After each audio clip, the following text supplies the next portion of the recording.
All right, if one of you out there think that you were in an online relationship with Chris Pratt lately, we've got some bad news for you. Well, actually, Krystal Pino from 106, you have the bad news. Yeah, you know that saying, how does it go? If it's too good to be true, it's probably not. Yeah. Chris Pratt's been messaging you, telling you how fine you are. It's not that you're not fine. You probably are, but it's not Chris Pratt. It's not Chris Pratt. Everybody watch Catfish. Yeah, and he's the one that actually came out and said it. I love it. He actually Instagrammed and Facebooked about it saying, "Pervy dude alert," which that will catch your attention instantaneously. Someone was trying to pretend to be him and messaging several women on social media sites, trying to go out with them and get their numbers.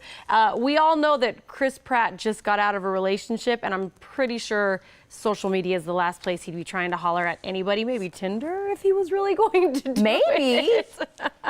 But can I just say, what a stand-up thing to do? Because I'm sure this isn't the first celebrity who's had an imposter, who's had somebody pretend. But he came out and he was like, not only will I make sure that your account is shut down, but I'd like to give you a knuckle sandwich.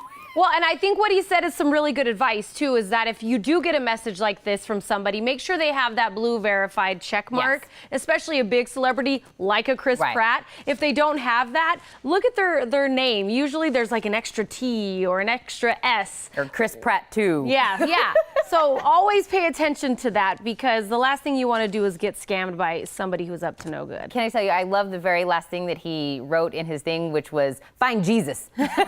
True story. Find Jesus, imposter. Perfect for Christmas. Find it, right? No, I think you're right. He threw in a little bit of joke in there, but in some serious stuff. So. Well, because it's Pratt, of course. He's going to be a little funny. And every time we get to the end of any year, I feel like people always do like a list of 2017 or what happened in 2016. And Netflix is already jumping in on what we've been doing. They could do it to my house and probably compile a great list. They have their list of the most watched TV shows of 2017. So what are families watching the most? Stranger Things, which is no surprise. It's been a big hit since it started. I absolutely love season 2. The show that sort of took me by surprise. It's the most binge-watched show, and basically what it says is people watch this show for more than 2 hours a day, which is binge-watching. Right. It's the show called Greenleaf. It's a drama series. I have actually not watched this, so I'm thinking I might need to hop on and see what it's all about. You were like, where was I? There was like, everybody was watching it but me. Exactly. Yeah. So there's several shows that made the list that I watch. Orange is the New Black was on there. Of course, like I said, Stranger Things made almost every single list. So one of the ones I was surprised that people are slowly stopping binge watching is The Crown, which I guess was a huge hit, but people have now started watching it less than 2 hours a day. Less than 2 hours. That's the benchmark, people. I know. 2 hours. But there are going to be some things maybe we can look forward to in 2018 Netflix-wise. My inner 90s child is rejoicing at this. Sabrina the Teenage Witch is going to be rebooted on Netflix. This is so exciting. We all remember Melissa Joan Hart, her awesome 2 aunts, and of course the black cat.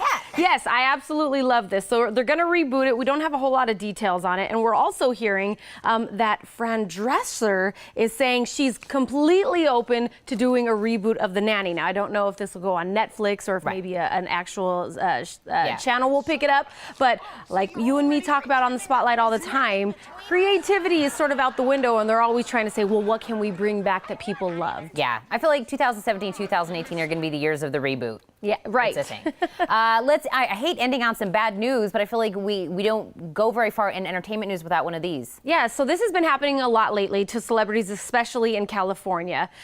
People getting their homes broken into, and the latest star for this to happen to is Kelly Clarkson. Now, she doesn't just have a home in LA, she also lives in Nashville, but this was at her home in Los Angeles. Luckily, no one was home, but they did do some major damage to some windows and doors in her house, and of course, got away with some pretty big things. Of course, some of their kids' stuff, which I'm like, really, are we selling on the black market Tickle Me Elmos?